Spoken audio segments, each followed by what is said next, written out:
Good afternoon, everyone. Welcome to Gulfstream today. Ron Nicoletti along with Brian Nato. It is Sunday afternoon. You see the blue skies on your screen right now. Fast main track, firm turf course. The all-weather Tapeta will come into play throughout the afternoon. And boy, oh boy, Brian, 650,000 in the Rainbow Six. Yeah, it's getting up there. 600 yesterday, 650 today. The pool is going to be absolutely huge. And get involved, take your shot. We've got some deep races that I think you can have some fun with today too, Ron. There's some races, and we're good to them, that the favorites, they don't have to win, and maybe we blow this thing up. So get involved. It is a lot of money in there. Yeah, I thought it was a really tough sequence when I put my ticket together, which we'll be showing you a little later on. So the first race today, we're going to start it at about 1 mile and 70 yards on the Tapeta. These are maiden claiming fillies and mares, 3-year-olds, and up $12,500. And they scratched the number 9, Myrna Fleener. Wasn't that a gold girlfriend of yours, Myrna Fleener? I don't think I ever did. I don't know if I want to date Let's see you really big fun. And I think it's Myra Fleener, too. But she wasn't it either. Let's take a look at that $48 play. Please, can we take a look at that $48 ticket? The single comes in race 2, Heals the Soul. I think we're going to try to get loose there for Mr. Louis and Amicio Jaramillo. The 4x4 kind of interior double on the ticket. El Guapo on top in race 3, Toretto on top in race 4, and a little more condensed to get out in the finale. Hotter Than July is the pick. Cassie, Miguel Vasquez, trainer stat coming up on that one. And that is race number 5, and that is where this Rainbow Six will start this afternoon with that $650,000 jackpot, gross jackpot guarantee. So the first race, once again, I started it off in here with the number 5, Ice Love, who's going to turn back today to 1 mile 70 yards after responding in that first race after the claim by Jorge Delgado. Would have set the pace in weekend third against this level. That was going 8.5 furlongs on the Tapeta. Yeah, we'll take a look at a trainer stat here, too, for the Delgado barn. This is a pretty solid angle here, and 9 for 23, 39%, giant ROI, second off the claim in routes the past 2 years. So that is just a huge angle for a barn that's, about, I believe, 32, 33% off the claim. Second off, you take it up one step even more. Chantel is here. You know how good they are when they team together. So a lot to like here. Ice Love from a barn and a Trainer Jack combo that won the stakes yesterday. Yeah, with Willie. Good. Yeah, Willie boy. So you have on top the number 3, Taha Wheel, who's third against 25 maidens on the Tapeta. Now, that was 2 starts back, drops, returns to the all-weather surface, failed to show much, going a mile on the turf. Yeah, so let's go back to the Tapeta race. 2 back, routing on the Tapeta. That was a big effort for Alison Escobar. A really good, solid third. The runner-up came back to win.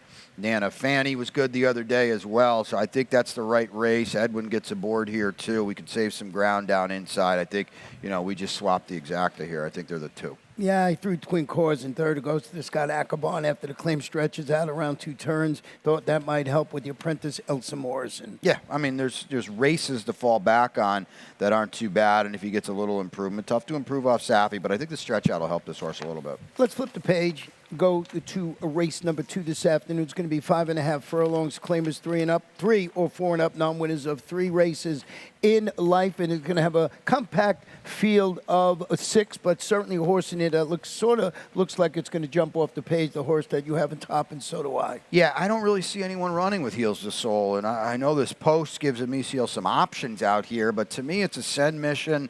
The big drop in class. Mr. Louis probably just looking to get a little traction, looking to get the barn rolling here on a barn that does, we'll take a look at a stat here because the barn has just been prolific since he started coming here to South Florida past couple summers, and that's it right there. 15 for 43, 35% dirt sprints. Look at the ROI, too. So, this is kind of the barn's done so well the past 2 summers here, and he's going to get rolling in a big way pretty soon. The horse that we both have in second, number 1, Sir Aggravator, moves to the Joe Orsino barn, turns back to 5.5 furlongs after dueling for lead. We're going to show you this. We're going to pick it up just before the 8th pole home when he duels gamely and just misses. I thought it was a pretty good performance. He is the number 5 that afternoon. You're just going to see him here. And it's just a ding-dong battle to the wire, and I thought he ran exceptionally well in there. This is going 5.5 furlongs. So I just thought, 6.5 furlongs, excuse me, with Sammy Camacho handles the inside post today. And it was game right right to the wire. Didn't want to give up. Yeah, he was. And the horse that ran third in there, Wicked Temptations, came back to win. So, he comes out of the right race, key race. He's proven on dirt. He's proven on Tapeta. So, yeah, Joe looks like he made a pretty sharp claim here. We'll see what we get. Probably has to work out a little bit of a trip from down inside. And this number 2, Ocean Rider's trying to this distance after making the move for the lead, finished fourth, and that race right there behind Sir Aggravator going 6.5 furlongs. He had a little bit of a trip last time, and I think he would have been closer with a clearer run. I don't think he would have won, but he was definitely in tight getting into the far turn. He would have been a lot closer with that clear run. It gets a little weight from these two today. Let's go to race number 3 this afternoon, and this is 7 furlongs maiden claimer, 3 and up, $16,000. No scratches in the race, and both Brian and I have number 4, El Guapo, making his local return, showed some speed, and got nailed late up at Tampa. Yeah, I think this horse hits really hard. Now, sometimes these Tampa races, they don't play when they come to the big leagues down here in South Florida. And maybe this horse regresses because if, you're a figure player, that last race was by far and away better than he's ever done. But to me, with speed and getting our leading rider, Miguel Vasquez, there's a lot of arrows that point to him. Well, the number 2, North Caucus, this one debuting for Patty Burns here, owner trainer, and ridden by Mallory Strandberg. I know this girl rides up at Tampa.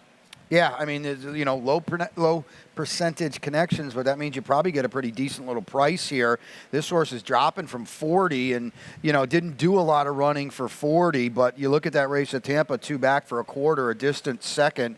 That was a pretty good effort, and obviously the 2 starts with Lasix have been a lot better than that turf no-show against maiden special weight. So, again, I think, underneath maybe we can get a piece of this at a nice price. Yeah, definitely. 10-1 on the morning line. The number 8 horse in here, Pipa de Linda, is hoping to sit the trip off the speed of El Guapo today and reap the spoils, especially after that stalk and pace fourth here at this level of distance. MC Ridden is the trainer. You're getting Chantal Sutherland in the saddle. Yeah, and Chantal should be in the right spot probably when they hit the far turn because El Guapo is going to try to wire these. We haven't really talked about the pace, but El Guapo will set the pace in here. I don't think there's any doubt about that. And that puts Chantal in the right spot. We're outside. We can gauge just how fast he's going. If he gives it up, if he finds a tougher circuit, too tough for him, Pipa de Linda will be in the right spot. And we got the number 5 horse. If you like Carlos Munoz, he trains El Guapo. He also trains this 5 Midnight Tequila's coming back to 7 on the dirt after stalking the pace, weakening. That was going 6th in that race. But that was against 16 maidens going a mile on the Tampa turf. Carlos Munoz also trains, as I mentioned, El Guapo. He's got Angel Arroyo top this half of the uncoupled entry. Yeah, and he's kind of got this field bookended a little bit because obviously the favorite in here, El Guapo, is going to be in front. Well, Midnight Tequila is going to be coming from the back. So, again, they could be not working together, but if one doesn't fire, maybe the other one does. Race number 4 this afternoon is a 5.5 furlong Tapeta race. Claimers, 3-year-olds and 4 and up, non-winners of 2 in life, 20 down to 16, field of 6th in here. And I did go, we'll start with my horse in here. It's the number 6 on Jet Air, stretching out the 5.5 furlongs after a solid return, going 5 furlongs in which he dueled throughout. He finished second against those 16 starter optional claimer, Henry Colazo, Miguel Vasquez with a 4-win day yesterday, trying to get this barn off the dock, 0 for 24 so far. Yeah, I didn't see this horse. I was shocked that he was 5-2. I know he theoretically drops in class, but that was straight 3-year-olds last time. And now he's facing older horses in here. He's kind of slow on paper, on figures, and I just thought he was looking up at some of these. Maybe it is a class drop, as you mentioned, a barn that's trying to get to the winner's circle here. I know we've got Miguel here, and that's a big positive, but I was willing to fade this horse a little bit today. You did go with the number 2 horse on top, and it's Toretto, who's dropping to the 20 level. First starts and finishing a keyed up 5th against those 30 condition claimers going a mile on the Gulfstream turf. It's Michelle Nihei, and she's got this horse back-to-back bullet works on the turf up there at Palmettos. Yeah, you know what? It might be a little sharp on the cutback for him, but he's shown tactical speed routing. She puts the blinkers on to tighten, sharpen him up a little bit, and I like that. And I know he's only run once on the Tapeta, but boy, that was in against a month better than what we meet here in the showing up when King of Dreams was so good that day. So I think on the class drop, Ronnie, and I like the fact that she reached out for Edwin Gonzalez. To me, this horse is ready to fire here today. The horse that you have in second, I have a little further down on the ticket, Onesto. Let's go back and show you this horse's race back on April 30th. This was the first race of the day, and we're going to pick it up for the turn to the home to the wire. When he closes, there you see him on the outside. He closes 5 wide to win that race. I had him a little further back, but when I looked at this video, I said, maybe I should have this horse a little further up on my ticket. And Cesar Figueroa hasn't run a lot of horses, but everything he's run is basically not only been live, but basically won. He's 3 for 4 at the Royal Palm Meet. Claimed this one last. 2 back from Danny Pita. Immediately we get marked improvement. Yes, we're stepping up, facing winners today, but I think it's the right spot for this horse. And just based on that last race, and that's the only race I want to look at, that puts him in the mix with this kind of group. 7-1 that day. So we're going to take a short break. When we come back, we'll have my Rainbow 6 ticket. Master horse racing with the power of daily racing form. DRF has helped players win at the races for 125 years. Now the information you trust is better than ever. Get exclusive late-breaking news from our reporters at tracks across the country. Position yourself to win by adding Buyer speed figures and the new DRF formulator to your handicapping arsenal. Go to drf.com today. Use coupon code DRF2020 to get a free formulator card and start winning. And they're off. Second in the 2-path. Round off her inside. Race.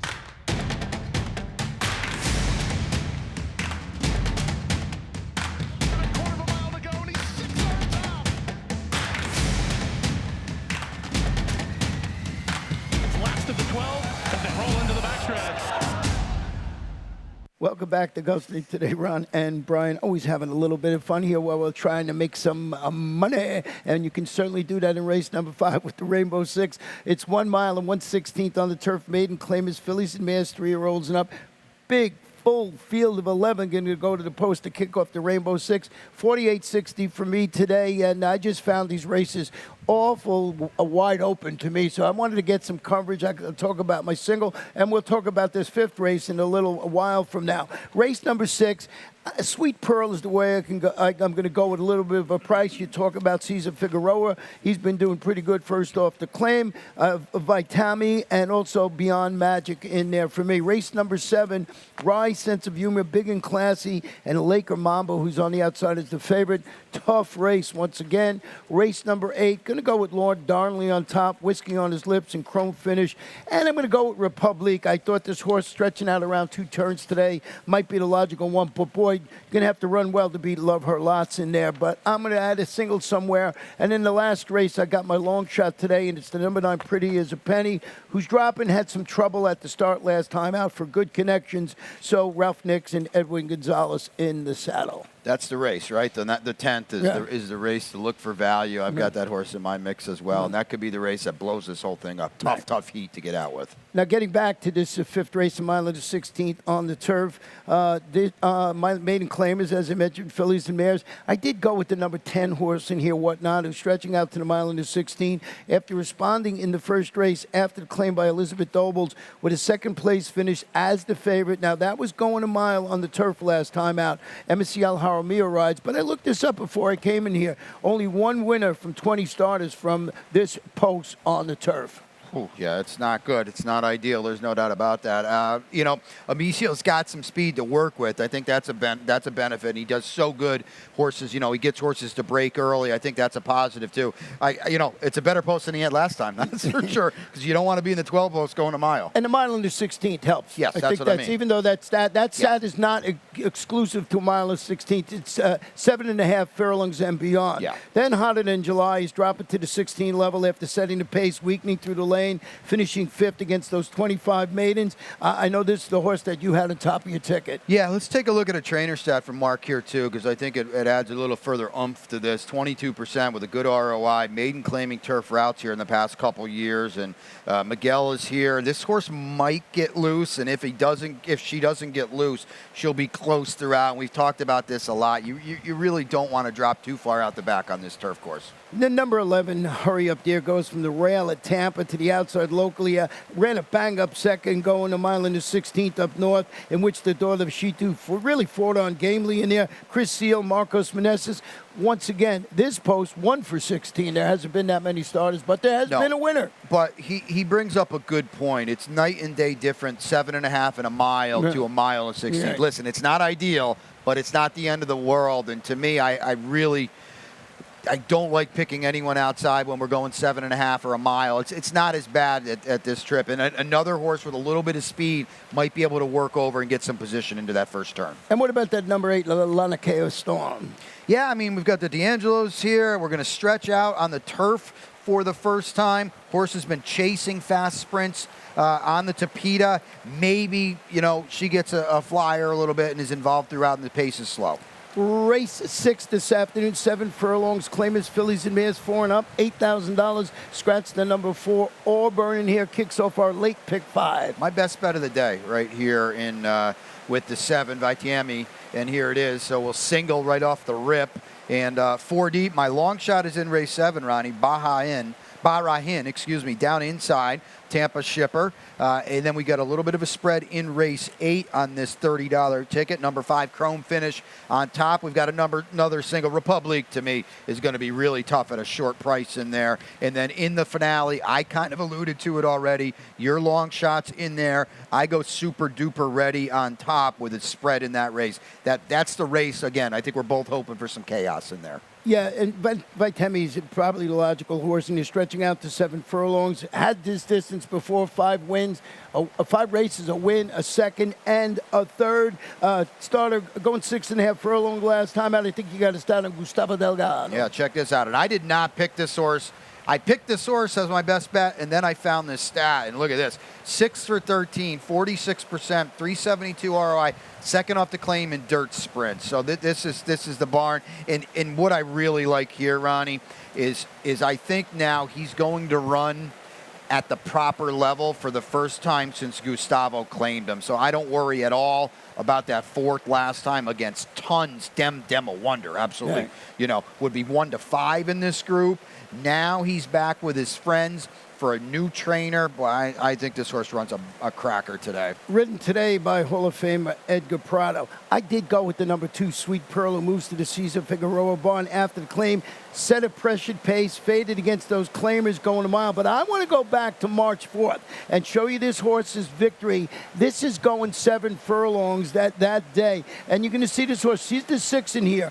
On the inside, I believe She's All Woman is the big favorite. And on the outside is the second choice. And this one is in the middle of the 2 favorites right here, running right down to the wire. And that is going 7/8 of a mile. So this is what I was looking for. Price ran exceptionally well against the 2 horses that was supposed to win that race. So I think Sweet Pearl going to be ridden today by Nicky Figueroa. And my key is just the 7 furlongs. I like that. Well, not only that, but for a barn that is 4 for 9 off the claim, 3 for 4 at the Royal Palm meet. So yeah, there's a lot of reasons to point for Sweet Pearl getting back on the beam today after she didn't fire last time. The number 3, Beyond Magic, is back at her most accomplished surface. She's had 8 races here at Gulfstream with 3 wins. She had a 7-race campaign at Tampa with a 3rd-place finish against 12 five-starter optional claimers. Boy, do I love the work that John Vincent does down here in South Florida. Edwin Gonzalez atop. This is one hard-knocking mare. Yeah, and you said, she's 1 for 11 elsewhere. She's 3 for 8 here. So she's back home where she likes it.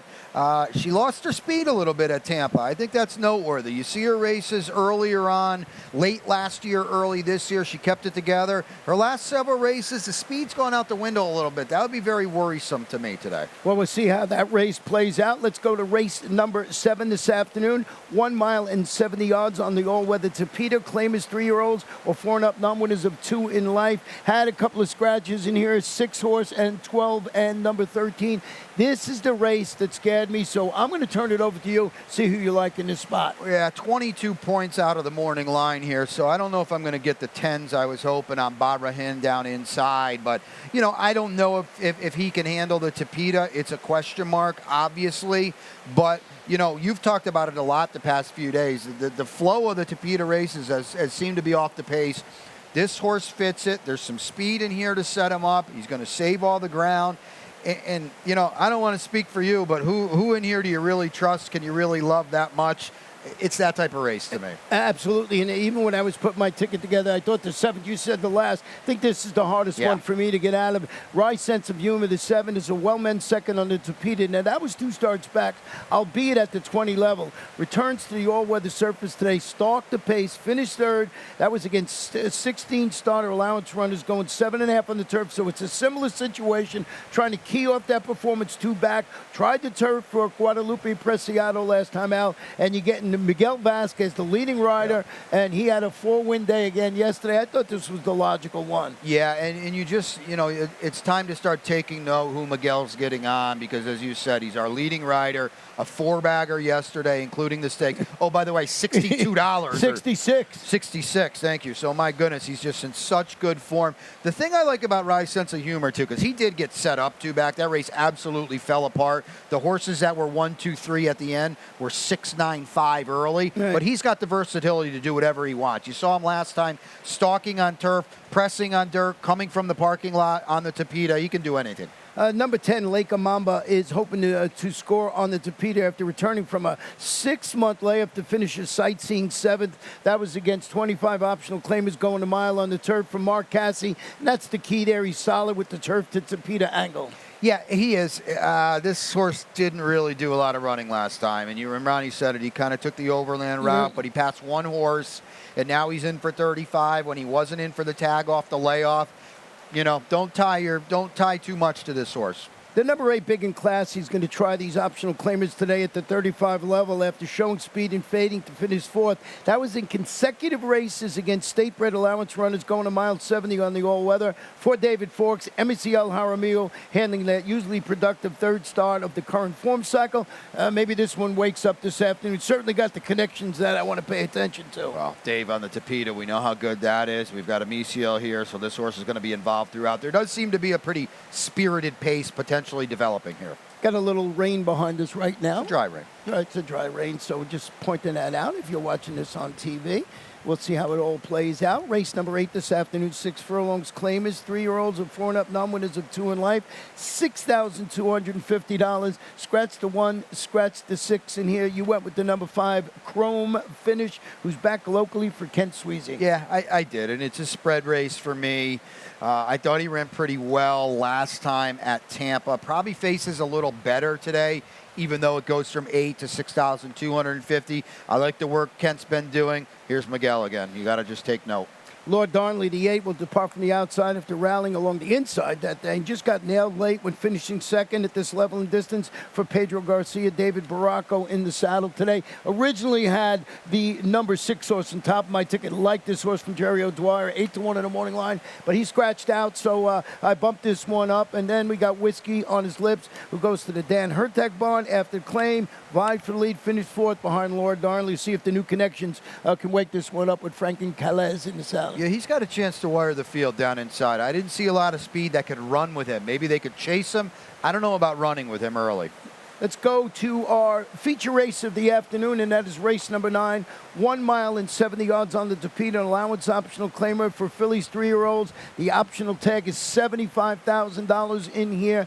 Republic, a half-sister to 2021 Grade 1 Preakness winner Rombauer, stretching out to the mile and 70. We're going to go back and show you this horse's performance. And you know, it's tough to win, as you said yesterday, first out. And I thought this was just a really good learning performance. I thought this was a pretty polished effort, Ronnie. I mean, you settle early. Safi's got a guy that's not going to, you know, crank him early. So to me, this daughter of Strong Mandate was doing it on her own because I don't really think what Safi care about tightening the screws on debut when you want more. There's better down the road. The fact that she gets up that day to me says, look out. She's heck to pay. Now we got it behind her. We got the route. You know, that's what she really wants to do. You have to the Preakness winner.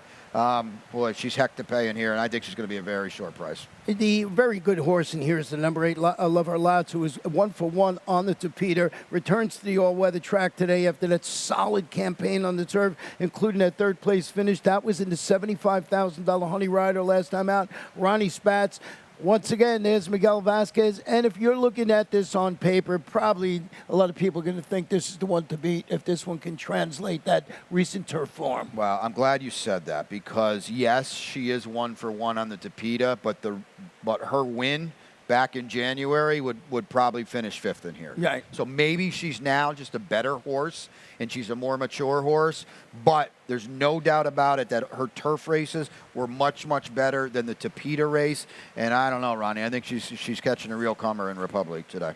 The number 7, Keen Kingdom, 2 for 3 on the Tapeta, returns to the surface today after recovering from a slow start, finished 3rd. That was in that $100,000 allowance optional claimer going a mile on the turf. It is Rohan Crichton, Luca Panici, surface switch today. You don't often get Rohan at a price, and you're going to get one here. So if he's for you and you've been following the barn, this is your spot to get one at a price. She's got to step up. But, boy, this barn can do no wrong.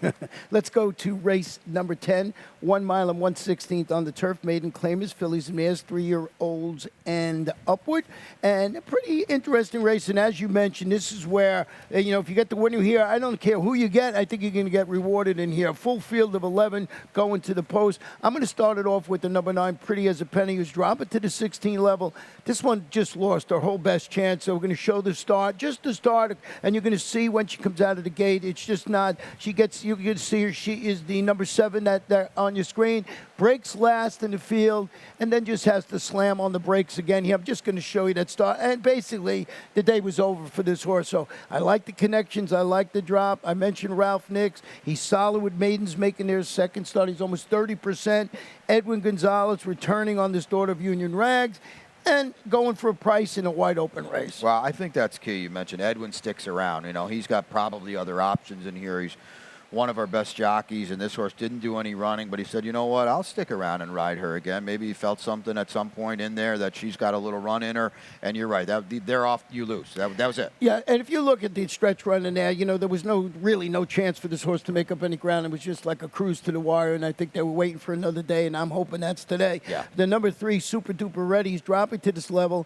Going back to the glass today, finished 3rd against 25, going a mile 70 on the Tapeta. Once again, Mark Cassie, who's got this surface change thing down pretty good for Lionel Reyes atop the daughter. They're more than ready. Lionel's going for 500 today, by the way. He's at 499, so we wish him the best in that quest. And the only thing here is she's run once on turf. It was during the heat of the championship meet, and it was against much, much better. She's drawn well to be inside. It's, I wouldn't want to take a short price in the win pool on this horse. That's where the dart landed.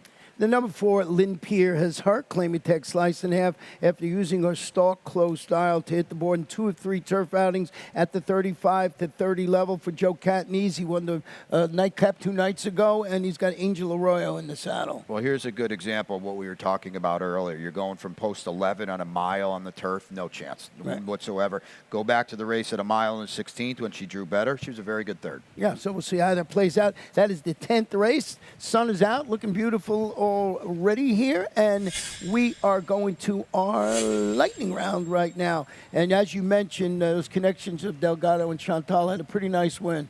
This horse is all right, huh? We ran 2 stakes yesterday, and boy, oh boy, in the big drama was absolutely devastating. I mean, just King Cab doing his thing, freaking on the front, and Chantal had him measured the entire way. Watch this horse streak home. He's, I think Eddie Gray mentioned maybe the smile for him up next on our big July 4th weekend card, and boy, he's all right.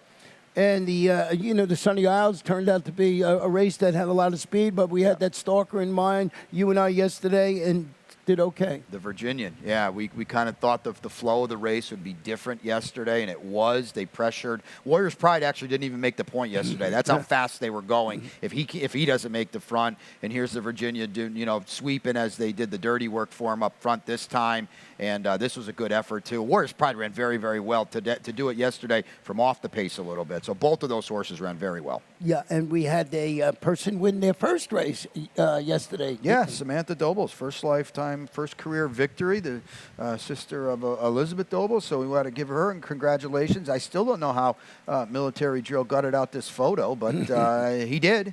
And congratulations to her for sure. Yeah, so to get our first win, and we hope of many for her. Boy, we got lots of stuff going on this Memorial Day weekend. Yeah, we are not running. We'll group these together. We are not running tomorrow, but all our sister tracks are. And then the big, huge card at Santa Anita tomorrow. They have 3 Grade 1s highlighted by the Hollywood Gold Cup, and they're paying out their rainbow tomorrow. And I know they're hoping for $5 million in their pool out there. So big, big doings. We got Golden Gate as well, and then, of course, up north in Maryland. And we got all our tracks, as you mentioned. We'll put these together. They just all run in Santa Anita, Pimlico, and Golden Gate. And Golden Gate on Monday's got a $100,000 stake. Yeah. So, we won't be running tomorrow, but come on out and fire. There you go. So good luck with all your selections today. We'll be back here in a couple of moments to talk about the first race on the Sunday card.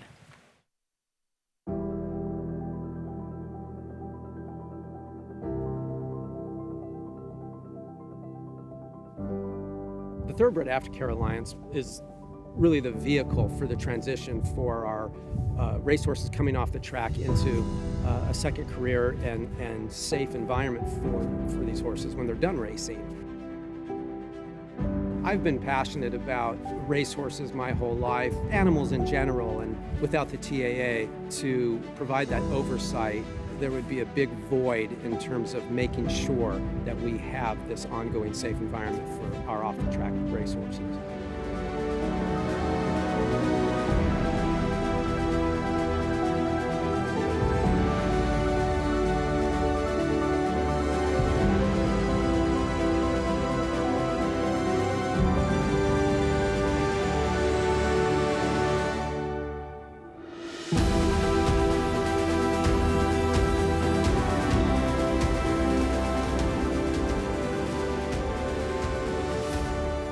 I'm excited about the undertaking and excited about working with our board and our team at the TAA to continue the wonderful progress that has been made. So I'm very excited about what the future holds.